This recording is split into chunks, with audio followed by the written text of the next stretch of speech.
Hi everyone, Carter Krishna here. Want to talk a little bit about the Florida Squeeze website because recently we haven't been getting any sort of eyeballs on the website, and the social media um, has been very robust. I'm not involved with the social media at all. I've handed that off to a team of people. Um, I continue to co-host or host in the weekly Florida history podcast, which is sponsored under the banner of the Florida Squeeze, but it's really kind of its own thing. And we continue to put that out weekly. I mean, we've been very consistent, and we've had a couple of gaps, a couple of times where we've gone 2 weeks without a podcast. But for over 6 years now, we've put out a podcast every week. Robert Buccellato and myself. So very proud of that. We've been very consistent with that. We have a following, but that's kind of an autonomous thing, a self-contained thing. Our YouTube page, we have things scheduled until a year from now, basically, with videos of various places in the state where we visited, where we've taken film, taken photos, which are, we have a backlog of things. This is so that YouTube page maybe isn't getting a lot of traffic, but it's got a lot of videos. Basically, what I'm trying to say is I've accepted an offer to be the editor at large of a local newspaper here in Florida, in Southern Florida, in Boca Raton. So I'm going to put the website on the shelf, basically.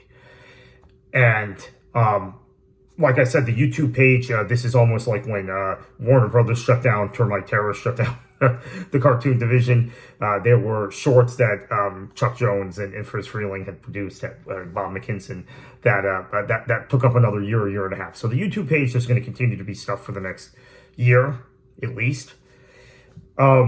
But I anticipate at that point that'll probably it'll run its course, and that'll be that.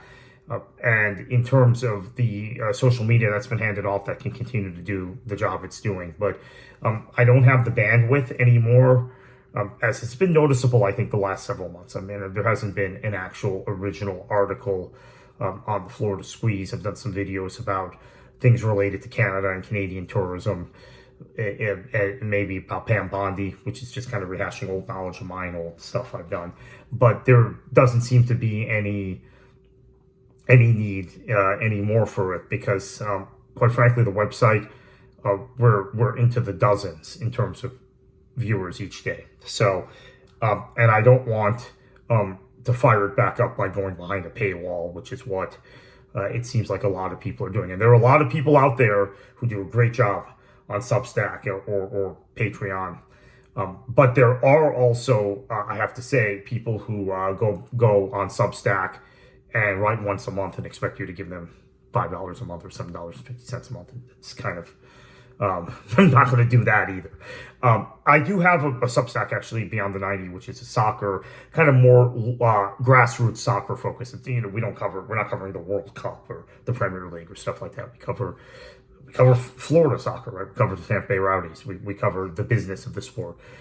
Chris Bentley, who many of you know through government, through local government in Leon County, or through politics, he and I are actually have launched a podcast, which is more kind of a business focused podcast, soccer business focused podcast on that platform. So I am actually on Substack, but there's no I with the local newspaper thing I'm going to be continuing to do the Florida History Podcast, writing books about history. We've got another book coming out, co-authored book with Robert Buccellato on the American Revolution, coming out in a matter of months. It's going to be released in the United Kingdom first, and then all of this other stuff, soccer stuff, family stuff. I don't have time, or actually, there's no incentive really, because of the lack of traffic to the site, to update the website. I personally am off Twitter, I think, for fairly obvious reasons. And so that's